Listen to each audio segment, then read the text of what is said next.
Video like जरूर कर लीजिए और ऐसे वीडियो लगातार फ्री में पाने के लिए चैनल को तुरंत सब्सक्राइब कर लीजिए और बेल आइकन को जरूर टैप कर लीजिए ताकि आगे भी सारे वीडियो आपको मिलते रहे। यूट्यूब में फॉलो करते हैं तो प्लीज ये वाला फ्री टेलीग्राम चैनल जरूर ज्वाइन कर लीजिएगा। सारे नोटिफिकेशन सारे अपडेट यहीं पे आते हैं, ध्यान रखिए। 411 वैकेंसीज पर आरओ की प्रारंभिक परीक्षा यानी कि प्रीलिम्स एग्जाम हुआ था 11 फरवरी 2024 को। पेपर रद्द हो चुका है, पुनर्परीक्षा कराई जानी है शासन के निर्देश पर। ये सारी चीजें अगर हम छोड़ दें, सिर्फ पेपर पर फोकस करें, वन डायमेंशनल सोचते हुए सिर्फ पेपर पर अगर फोकस करें तो पेपर आपने देखा होगा, आपको देखना चाहिए। आंसर की इसकी अगर आयोग जारी करता, खैर अब आंसर की कभी आएगी नहीं इस पेपर की, लेकिन अगर आयोग इसके आंसर की जारी करता तो एक अच्छा खासा यहाँ पर आपको पेपर देखने को मिलता और कई सारे नए तथ्य इसमें जो पूछे गए थे, क्वेश्चन जिस तरीके के यहाँ पर पूछे गए थे, नए क्वेश्चन बनाए गए, नए तरीके से क्वेश्चन बनाए गए, मल्टीपल स्टेटमेंट वाले कई सारे सवाल रहे, मैचिंग वाले क्वेश्चन से स्टेटमेंट असर्शन वाले काफी सारे सवाल रहे और जो वन लाइन टाइप पूछे जाते हैं वो सवाल काफी कम यहाँ पर रहे थे। इस पर्टिकुलर वीडियो में हम बात कर ले रहे हैं कि इतने टफ और ट्रिकी पेपर में भी स्टडी फॉर सिविल सर्विसेज से आप किस तरीके से कट ऑफ निकाल सकते थे। ओवरऑल कंक्लूजन हमारा ये था, हम टेस्ट सीरीज चेक ही नहीं कर पाए थे क्योंकि ये सब न्यूज़ 24 घंटे बाद बाहर आ गई थी कि पेपर रद्द हो सकता है और पेपर लीक की जो खबरें थी, जो प्रूफ वगैरह सोशल मीडिया पर आने लग गए थे, तो हमारा भी मन टूट सा गया था हमारी टीम का। तो हमने टेस्ट सीरीज नहीं चेक की, लेकिन स्टडी मटेरियल से, पेड क्विज से, ठीक है, आई रिपीट, स्टडी मटेरियल और पेड क्विज से सिर्फ 151 क्वेश्चन यहाँ पर हिंदी जीएस के मिलाकर के निकाले जा सकते थे आउट ऑफ 200। और कट ऑफ इस पेपर का कितना जाता, कट ऑफ प्रिडिक्शन हम लोग करने वाले थे। हम लोगों ने रात तक जो अंदाजा लगाया था कि अगर इस एग्जाम को पारदर्शी तरीके से कराया गया होता, सारी नियमों को फॉलो करते हुए, तो किसी भी हालत में जो टॉप कट ऑफ है 115 120 से ज़्यादा आ ही नहीं सकता था। पेपर का लेवल इस बार टफ रखा गया था। अब तक का टफेस्ट आरओ पेपर आप इसे कह सकते थे, अब तक का टफेस्ट आयोग का पेपर भी कुछ लोग इसको कह रहे थे। हालांकि टफ एक आयाम है, ठीक है, क्वेश्चन लेंदी पूछे गए, टफ पूछे गए, लेकिन सबसे खास चीज़ जो इस पेपर की थी, पूरे सिलेबस को इसमें कवर किया गया और पेपर पीवाईक्यू बेस्ड बहुत न्यूनतम रखा गया था। पीवाईक्यू रिपीट कोई हुए नहीं, अगर कुछ पीवाईक्यू आए भी है 4-5 तो वो अलग तरीके से पूछे गए हैं। 115 120 मैक्सिमम कट ऑफ यहाँ पर और 100 के अराउंड कट ऑफ जो विशिष्ट अर्हता वाली कैटेगरीज है उसमें जा सकता था इसका। और आप 151 क्वेश्चन सिर्फ स्टडी फॉर सिविल सर्विस के सिलेक्शन मटेरियल से और टेस्ट सीरीज से कर सकते, माफ कीजिएगा, पेड क्विज से कर सकते थे। टेस्ट सीरीज तो हम चेक ही नहीं कर पाए अपनी, ऑफलाइन ना ऑनलाइन वाली, ठीक है। तो कंक्लूजन ये है, मैं आपको बता दूं कि आरओ का री एग्जाम का पेड ग्रुप भी हमने शुरू किया है, जिसमें डेली क्लासेस भी मिलेंगी आपको, क्योंकि कंसेप्चुअल क्वेश्चन अब बढ़ा दिए गए हैं आयोग के द्वारा, तो डेली क्लासेस भी मिलेंगी आपको कंसेप्चुअल क्वेश्चन समझाने के लिए, स्टडी मटेरियल समझाने के लिए डेली क्लासेस भी आएंगे रिकॉर्डेड फॉर्म में। आप जो है उसमें ज्वाइन करेंगे, आपको डेली क्लास नोट्स भी मिलेंगे, डेली क्लासेस भी मिलेंगी और डाउट क्लियरेंस का सपोर्ट भी मिलता है। आप उसमें डाउट क्लियरेंस अलग से करते हैं, क्लास में कुछ नहीं समझ में आ रहा, रिकॉर्डेड क्लास में, नोट्स में नहीं कुछ समझ में आ रहा, आप डाउट क्लियरेंस वाले ग्रुप में पूछ सकते हैं। फुल पेड ग्रुप वालों को ये तीनों सुविधाएं मिलती हैं। पेड क्विज तो मिलती ही है, पेड क्विज से अभी कितने सारे क्वेश्चन आप कर सकते थे और स्टडी मटेरियल से वो सब मैं अभी एक एक करके आपको शो कर दे रहा हूँ, जिससे आपकी आंखें खुलें कि सही मटेरियल कौन सा होता है और सिलेक्शन मटेरियल कौन सा होता है और फर्जी बातें किस तरीके से जो फैलाई जा रही हैं आपको उससे बचना होगा, बचना चाहिए आपको। चारकुलन नृत्य के बारे में पूछा गया था। चारकुलन नृत्य जो है किस रीजन में होता है और किस तरीके से होता है, तो आपने देखा डिटेलिंग किस तरीके की है कि नृत्य कैसे होता है उसका भी थोड़ा सा आपको देखना पड़ता है। जो वुडन पिरामिड लेकर के महिलाएं नृत्य करती हैं, कृष्ण जी के कह सकते हैं गीत गाती हैं, मल्टी टीयर्ड वुडन पिरामिड्स अपने सिर पर रख करके बैलेंस करते हुए, उसी को चारकुला बोलते हैं। इसमें अवध रीजन लिख करके आया था, जबकि ब्रज रीजन में परफॉर्म किया जाता है। तो ये इस तरीके से पहला स्टेटमेंट रॉन्ग, सेकंड स्टेटमेंट यहाँ पर करेक्ट हो गया, जो कि हमारे स्टडी मटेरियल से आप कर सकते थे। और जो कुछ लोग फर्जी आरोप लगा रहे हैं, स्टडी मटेरियल ज़्यादा होता है, ये स्टडी मटेरियल ज़्यादा है, वो स्टडी मटेरियल ज़्यादा है, आप देखिए कि नोट्स में इतना हिस्सा है चारकुला के बारे में और इससे आप जो है अपना सवाल कर सकते थे। जो मल्टीपल स्टेटमेंट वाला सवाल है उसके लिए ये चीज़ें हमने दी थी। आगे आप देखिए इसमें कोयला के बारे में है, तो कोयला के बारे में हमेशा डेटा देते हैं कि कोल के मामले में हो, पेट्रोल के मामले में हो, आयरन ओर के मामले में हो, मैग्नीज के मामले में, जितने भी मेजर और माइनर खनिज हैं उनके उत्पादन में, उनके भंडारण में कौन सा राज्य टॉप पर है। इस समय अपडेटेड लिस्ट दी जाती है, जो एग्जाम में माना जाएगा वो लिस्ट हम लोग देते हैं और उससे हमेशा प्रश्न आते हैं। देखिए इस पर पूछा गया, भारत विश्व में कोयला के अग्रणी उत्पादकों में से एक है। भारत के झारखंड, छत्तीसगढ़ जैसे राज्यों में कोयले के विशाल भंडार हैं, ठीक है। तो इसमें थोड़ा सा सरल करके इसको पूछा गया था। आगे यह भी पूछ सकते हैं कि क्रम से लगाइए कि छत्तीसगढ़ पहला है कि झारखंड पहला है कि ओडिशा पहला है कि जो है पश्चिम बंगाल पहला है, इसको क्रम से लगा दीजिए। इस तरीके से भी आ सकता है, तो वह प्रश्न भी इससे किया जा सकता था, क्योंकि हमने देखिए क्रम से भी दिया हुआ है। तो कंप्लीट नोट्स इसी को बोलते हैं, कॉम्प्रिहेंसिव नोट्स इसको बोलते हैं, जिससे आप अपना सवाल सही कर सकें। अच्छा, कुछ लोग बोल रहे थे कि कंप्यूटर इसमें नहीं आती, कुछ लोग तो कंप्यूटर के नोट्स दे रहे थे, कोई एनआईओएस की बुक दे रहा था कंप्यूटर के लिए। जो यहाँ पे आता है वो हमने दिया था, हमने एक पीडीएफ शेयर की थी। आप अगर हमारे ग्रुप में रहे होंगे तो आपको पता होगा, जो एपीएस का भी एग्जाम हुआ था उसके बाद हमने फुल फॉर्म की पीडीएफ शेयर की थी और इससे ये सवाल आ गया है, पर्सनल आइडेंटिफिकेशन नंबर पिन का फुल फॉर्म इसमें पूछा गया था। ये पेड क्विज आप देख सकते हैं, 140 प्रश्न जो जीएस के आए हैं, 25 सवाल जो है आप डायरेक्टली पेड क्विज से कर सकते थे, 25 से 30 सवाल डायरेक्टली पेड क्विज से आप इसमें निकाल सकते थे और कठिन वाले प्रश्न इसमें निकाल सकते थे। कई सारे ऐसे प्रश्न जो कई बार आप देखेंगे कहीं नहीं कवर हैं, वो स्टडी फॉर सिविल सर्विसेज की पेड क्विज में ऑटोमेटिकली कवर होते हैं। ये भारत के बोर्ड मुख्यालय से मिलाने के लिए आया था इसका आंसर, तंबाकू बोर्ड पुणे, ये वाला हमने इसमें करेक्ट माना था और इसमें कुछ दूसरा माना है। हालांकि सारे बोर्ड जो पूछे गए हैं वो इसमें प्रश्न में भी पूछे गए हैं, चाहे आप साइंस के प्रश्न देख लें, चाहे अदर सब्जेक्ट के प्रश्न देख लें। और इकोनॉमी में जो अर्थशास्त्र संबंधी पुस्तकों से सवाल आए थे, पूरी लिस्ट जो है पहले ही दी हुई थी। तो हमारे यहाँ पर स्टडी फॉर सिविल सर्विसेज में रिकॉर्ड ये रहता है कि आयोग से पहले हम प्रश्न आपके कवर करा देते हैं। बाकी लोग पोस्टमार्टम करते होंगे कि प्रश्न पत्र आया उसके बाद आप एनालिसिस कर रहे हैं या उसका सोल्यूशन बना रहे हैं या उसका डिस्क्रिप्शन बना रहे हैं। आप स्टूडेंट्स को बरगला सकते हैं, अपने यहाँ पर मैक्सिमम एडमिशन गेन कर सकते हैं, लेकिन सिलेक्शन वही इंस्टीट्यूट करा सकता है जो सही से सिलेबस कवर कराता है या फिर स्टडी मटेरियल ऐसा बनाता है जिससे एग्जाम में क्वेश्चन सॉल्व किए जा सके, जो कि स्टडी फॉर सिविल सर्विसेज करता है, बाकायदा प्रूफ के साथ करता है। ये सब प्रूफ ही मैं आपको शो कर रहा हूँ। ये जो क्वेश्चन है ये वाला पीवाईक्यू सवाल है। पीवाईक्यू सवाल आप उंगलियों पे गिन सकते हैं, 5 प्रश्न से ज़्यादा पीवाईक्यू से नहीं आया है। और कुछ लोग जो आपको सिर्फ पीवाईक्यू पढ़ने की सलाह दे रहे थे उससे कट ऑफ नहीं निकल सकता है, सिंपल बात है। जो लोग ये मान भी रहे थे कि पीवाईक्यू से कट ऑफ निकल सकता है, जिन लोगों ने ये पेपर दिया होगा कैंसिल वाला, आप उनसे पूछ सकते हैं क्या स्थिति है। करंट अफेयर के प्रश्न, करंट अफेयर का कोई प्रश्न ऐसा होगा नहीं जो स्टडी फॉर सिविल सर्विसेज से ना आया हो। वो कई सारे तो हमने पेड क्विज में ही करा दिए थे, स्टडी मटेरियल में तो थे ही, एडिशनल तौर पर हमने जो इंपॉर्टेंट वाली चीज़ें हैं वो पेड क्विज में ही करा दी थी। कोई भी आप प्रश्न ले लीजिए, हिस्ट्री के आप प्रश्न ले लीजिए, एंशियंट हिस्ट्री के प्रश्न, मॉडर्न हिस्ट्री के, मेडिवल हिस्ट्री के आप यहाँ से कर सकते थे। ज्योग्राफी के प्रश्न आप इसमें कर सकते थे। फैक्चुअल सवाल यहाँ पर इस तरीके के लिस्ट में हम दे देते हैं जिससे आप लर्न कर सकें इसको। कई सारे आप देखेंगे नोट्स जो हैं होंगे तो 1600 पेजेस के, लेकिन जो एग्जाम में पूछा जाएगा वो सब उसमें मिसिंग रहता है कई बार।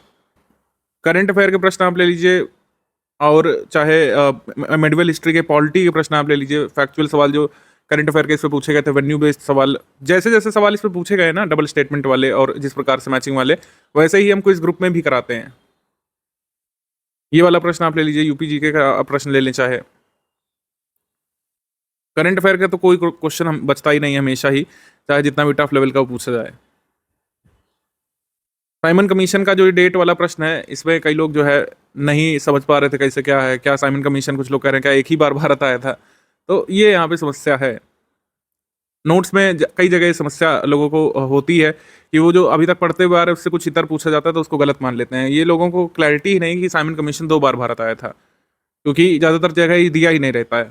हमारे नोट्स में गिवन था बाकायदा, साइमन कमीशन 2 बार भारत की यात्रा पर था, डेट्स भी दी हैं और उन जगहों के नाम भी दिए हैं जहाँ पर साइमन कमीशन ने दौरा किया था।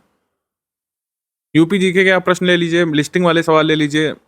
गवर्नमेंट स्कीम हमेशा ही स्टडी फॉर सिविल सर्विस से कभी क्वेश्चन रुकता नहीं है, और इस तरीके के भी प्रश्न इस बार बनाने की कोशिश की गई थी जिसमें असर्शन रीजन पूछा गया हो, यानी कि सिंपल से प्रश्न में भी असर्शन रीजन पूछा गया, कोई कथन सही है तो क्यों सही है या गलत है तो क्यों गलत है, तो इस तरीके से इसमें पूछा गया था। इसके बाद ये चाहे जनगणना वाले सवाल ले लें आप, मिसलेनियस के सवाल ले लीजिए, ज्योग्राफी की लिस्टिंग वाले सवाल, हिस्ट्री के सवाल ले लीजिए आप। जितना जितना एग्जाम पूछा गया सब यहाँ पे गिवन है, जितनी किताबें पूछी गई सबकी लिस्ट यहाँ पे गिवन है। ये 4 एक्ट पूछे गए थे, इसको क्रोनोलॉजी में लगाना था तो वो भी गिवन होता है हमारे यहाँ पर। आप कई नोट्स में देखेंगे, बुक्स में तक देखेंगे, सारे एक्ट ये नहीं गिवन होंगे। ये कंट्री कैपिटल से सवाल आया था। कंट्री कैपिटल से जो प्रश्न है, पहली बात तो ये कि ये ज्योग्राफी लिस्टिंग में ऑलरेडी कवर्ड था, लेकिन अगर आपने देखा हो कि जिन कंट्री कैपिटल के नाम पूछे गए थे वहाँ पर कुछ छोटी छोटी कॉन्फ्रेंसेस अभी हाल में हुई थी। जैसे ये अफ्रीका के जो सिटीज़ हैं, कैपिटल सिटीज़ हैं, कंपाला, किगाली, किनशासा, खार्तूम, यहाँ पर कुछ इवेंट हुए थे अभी हाल में, उसको हमने करंट अफेयर में भी कवर किया है। तो मल्टीपल डायमेंशन तरीके से आपको हम चीज़ें कवर कराते हैं कि जब हमने यहाँ पे बताया होगा कि हाँ इस कैपिटल में या फिर इस कंट्री की इस कैपिटल में ये कॉन्फ्रेंस या समिट आयोजित हुई है, और इसी तरीके से इसमें पूछ लिया गया कि कंट्री कैपिटल से मिलाइए, इसको लिस्ट मिलाइए। कौन सी एक कैपिटल सिटी नहीं है यूरोप में, ये पूछा है, तो ये कंट्री कैपिटल की लिस्ट हम हमेशा इस वजह से अपडेट करते हैं। पॉलिटी के प्रश्न हो, ज्योग्राफी के प्रश्न हो, पॉलिटी के कॉन्सेप्चुअल सवाल भी ले लें आप, फैक्चुअल सवाल भी ले लीजिए, आर्ट कल्चर के प्रश्न हो, एग्रीकल्चर के प्रश्न हो, हिस्ट्री के तो सवाल आप देख लीजिए। हिस्ट्री के सवाल जो आप कई बार मोटी मोटी किताबों से, पीवाईक्यू कंपाइलेशन से नहीं कर पाते हैं, हमारे नोट से कर सकते हैं, और एकदम जहाँ से पूछा जाता है वहाँ पर उसका उत्तर उसी तरीके से दिया रहता है। ये वन लाइनर हम लोग देते हैं लर्न करने के लिए, और उससे 2 सवाल इसमें आए थे। यूरोप में राइन नदी वाला ये RO मेंस का प्रश्न था। RO मेंस 2021 का प्रश्न था, जो कि अप्रैल मंथ में हुआ था। RO मेंस 2021 जो अप्रैल मंथ में हुआ था उसमें ये पूछा गया था। फिर ये तेल शोधनशाला राज्य पूछा गया, इसकी भी लिस्ट सब हमने दी थी। बाकायदा इसकी कई बार हम लोग मैपिंग भी अब देने लगे हैं। अब तो क्लासेस भी मिलेगी जिससे कंसेप्चुअल क्वेश्चन कई बार आप जो नोट्स में दिया रहता है उसको समझ नहीं पाते हैं, क्वेश्चन गलत कर देते हैं। तो इसी वजह से हमने क्लासेस का कॉन्सेप्ट भी शुरू किया कि रिकॉर्डेड क्लासेस आपको ग्रुप में ही मिल जाएँ। तो क्या पढ़ना है, किस तरीके से प्रश्न बन सकता है, वो क्लासेस में ही रिकॉर्डेड क्लासेस में आपको समझा दिया जाएगा। ये सेंसस से जो प्रश्न आया है, चाहे यूपी जीके से, यूपी करंट अफेयर से जो प्रश्न आया हो, ठीक है,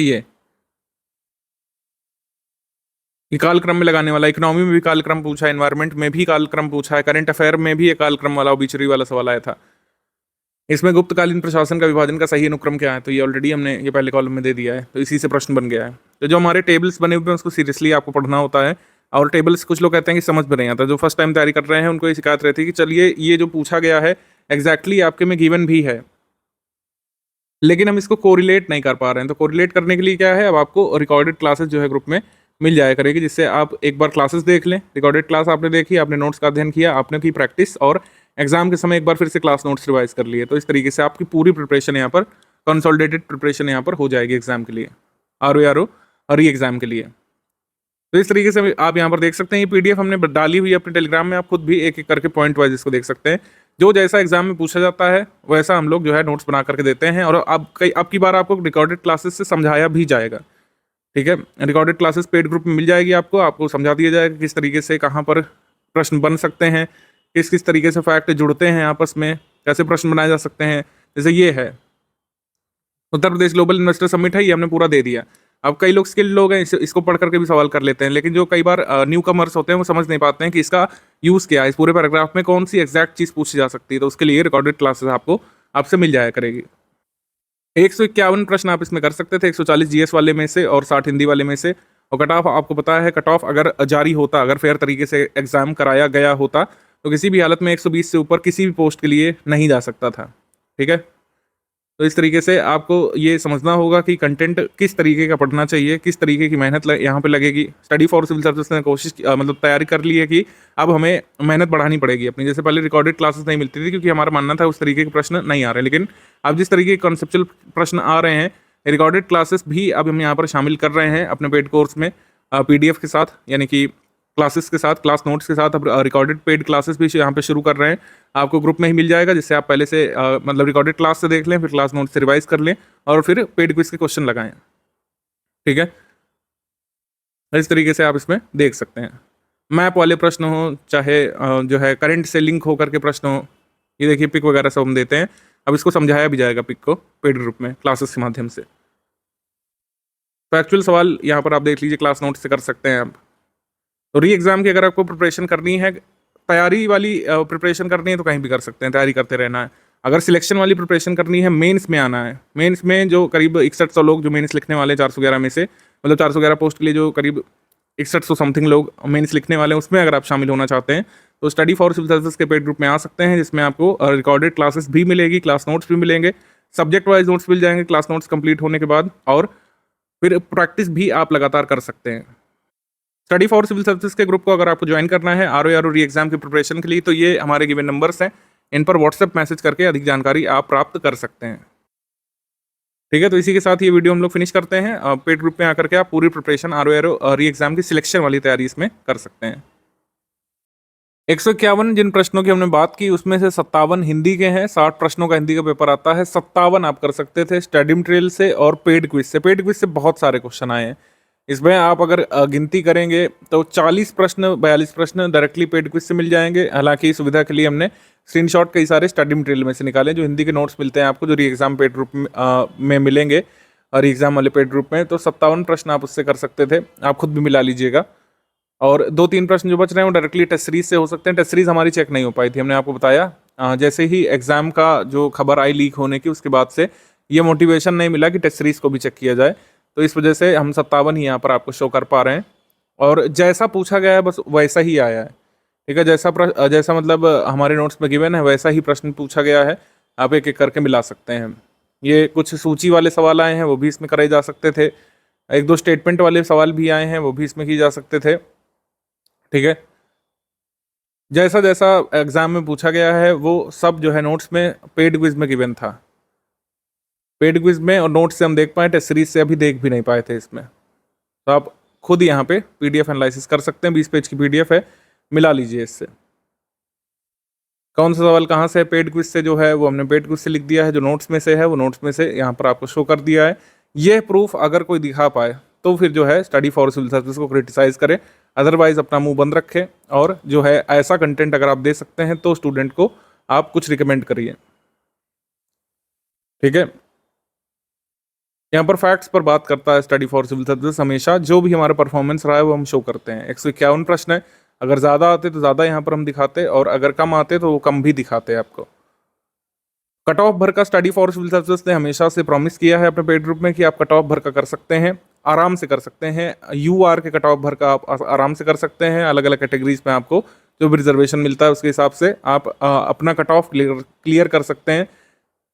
जिस भी एग्जाम का हमारा कमिटमेंट होता है, जैसे RO के प्रीलिम्स एग्जाम में हमारा कमिटमेंट है कि आप मेंस में जाएंगे, कट ऑफ क्लियर करने के बाद अपना जो है मेंस लिख सकते हैं। और जैसे हमारा मेंस का ग्रुप होता है तो उसमें कमिटमेंट होता है कि हम आपको इस तरीके से तैयार करेंगे कि जो मेंस का जो फाइनल कट ऑफ होता है जिस पर रिजल्ट बनेगा वो नंबर तक आप पहुंच सकते हैं अगर आप हमारे साथ लगातार मेहनत करें। मेंस का जो ग्रुप है वो पूरा प्रैक्टिस ओरिएंटेड हमारा रहता है, क्योंकि लिखित पेपर 2 हैं, 2 ऑब्जेक्टिव हैं। तो ऑब्जेक्टिव पेपर के लिए अप्रोच वही रहती है प्रीलिम्स वाली, लेकिन लिखित पेपर के लिए आपको प्रैक्टिस लगातार करनी पड़ती है। तो प्रैक्टिस यहाँ पर रिगरस प्रैक्टिस कराई जाती है। किस तरीके से, पहले तो आपको स्टडी मटेरियल दे दिया गया मेंस का जो बेसिक है, जैसे कन्वेंशनल हिंदी का है और निबंध का, उसके लिए बेसिक स्टडी मटेरियल आपको दे दिया। निबंध के लिए आपको मॉडल निबंध दे दिए गए और कन्वेंशनल हिंदी के लिए एक टोटल PDF दे दी गई जो सिलेबस के सारे बिंदुओं को कवर करती है। उसके बाद आपको लिखे हुए मॉडल प्रश्न पत्र मिल जाते हैं, हल सहित मिल जाते हैं, जिससे आपको अंदाज़ा पड़ता है किस तरीके से लिखना होता है। कन्वेंशनल हिंदी के पेपर के सवाल के उत्तर किस तरीके से लिखना पड़ता है। इसके बाद हर जो कह सकते हैं सेगमेंट होता है, जो कन्वेंशनल हिंदी है उसका एक एक जो सेगमेंट होता है, पहला सेगमेंट जैसे गद्य होता है, दूसरा सेगमेंट पत्राचार होता है, ड्राफ्टिंग होता है, फिर सारणी रूप में सार लेखन होता है, Hindi to English, English to Hindi होता है। तो सबके अलग अलग टास्क पहले कराए जाएंगे, वो तो है ही, लेकिन प्रीलिम्स परीक्षा के बाद आपको 10 फुल लेंथ टेस्ट सीरीज भी कराई जाती है कन्वेंशनल की, जिससे आप लिखने के पूरी तरीके से आदी हो जाएं और पहले जो कह सकते हैं जो प्रश्न पत्र के विभिन्न प्रश्न हैं उनको अच्छे से सॉल्व करना सीख लें, फिर ओवरऑल पेपर भी सॉल्व करना सीख लें। और 3-4 पेपर नहीं कराते हैं, पेपर हम लोग कराते हैं पूरे 10। तो इस तरीके से स्टडी फॉर सिविल सर्विसेज के ग्रुप्स चलते हैं। अगर आपको मेंस ग्रुप में आना है, स्टडी फॉर सिविल सर्विसेज के मेंस ग्रुप में आकर आप RO मेंस की प्रिपरेशन करना चाहते हैं तो इन गिवन नंबर्स पर व्हाट्सएप मैसेज करके अधिक जानकारी प्राप्त कर सकते हैं।